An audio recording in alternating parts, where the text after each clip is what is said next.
Now, this is a story that I absolutely love, because a new social media campaign has been launched to try to stop people who are autistic feeling they have to suppress their needs and difficulties to hide the disorder. Yeah, it's called Take the Mask Off, and it aims to spread positivity and combat mental health within the community in a series of blogs, vlogs and posts over the next 6 weeks. Yeah, I talked to Hannah Molesworth, who was diagnosed with autism at 23 and is behind this campaign, one of the people behind this campaign. It's really good to see you this morning. Thank you. Explain to us a little bit about what you're trying to achieve here, and especially because, as most people now know, the term autism is such a big umbrella. Why do you want to sort of embrace it in this way?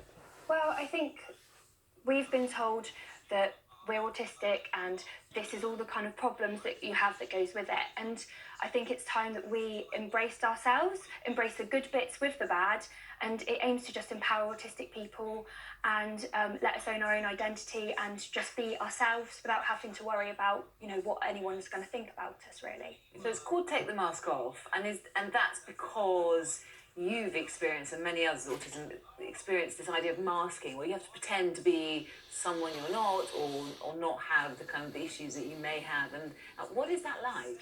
It's like you're constantly on a camera. It is like you're acting on a stage and you're analysing every single little thing you're doing, every hand movement, eye contact, and you end up over-analysing your behaviour so much that you don't even focus on the conversation, and then that gets you in trouble as well because you're not actually doing what you're trying to do in the first place.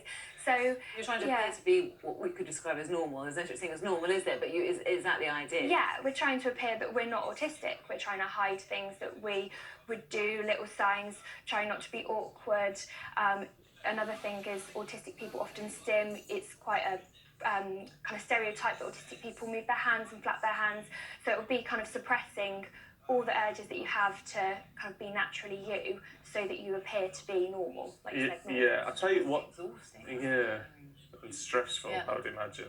Yeah, absolutely. I mean, it depends on the situation. There's some situations where you have to mask to get through life, but some people are literally forced to do it even when they're at home. See, what struck me when in your first answer was you said, embracing being autistic, the good and the bad. Now, some people know I'm a type 1 diabetic, and I often talk about the good side of being diabetic.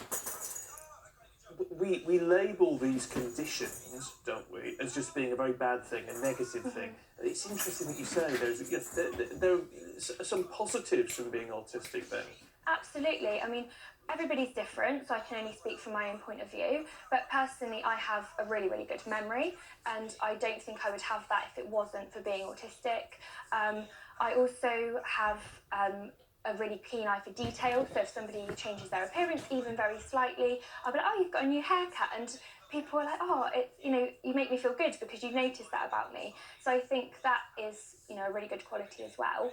A lot of other people have conditions like synesthesia, where they have colours in music. I don't know if you've heard about that kind of phenomenon, and that's related to autism.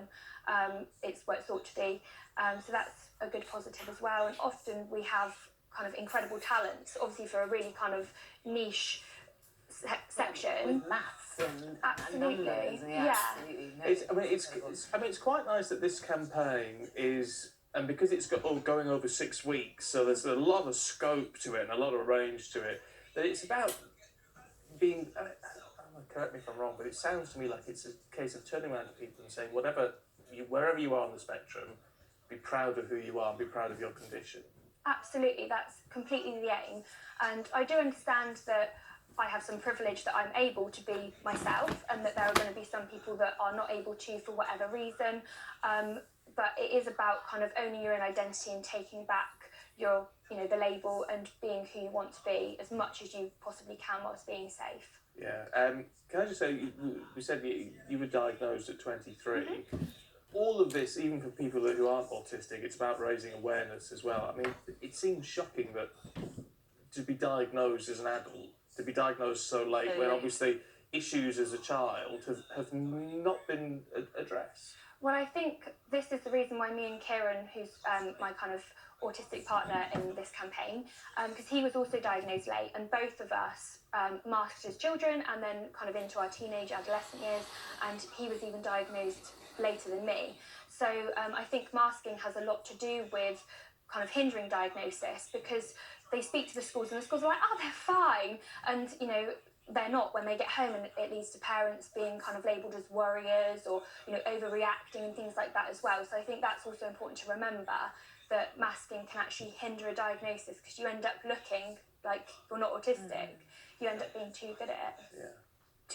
What do you hope for people who are normal, who maybe don't have autism? Do you hope that we end up with more sympathy, or, you know, that the awareness grows within society, so, you know, people can be themselves genuinely? Yeah, absolutely. I mean, I don't think I kind of want sympathy, because like I said, I don't think it's like necessarily a bad thing. No, but more, maybe sympathetic is the wrong word, but just an understanding. Yeah. So you don't feel like you have to put on an act. Absolutely. Or other people's autism. And I mean, there's been situations kind of in America as well, where people have been shot or, you know, approached by the police because they've been acting in an autistic way. There was a autistic man who had a toy truck in his hand, and he was kind of playing with it, and the police thought it was a gun and shot his carer.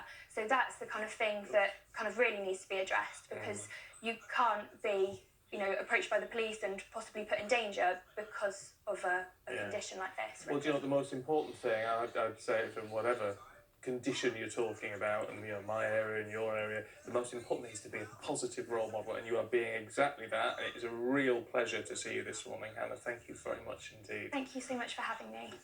#take the mask off. Get involved. I love it. I love this positivity. It's really important.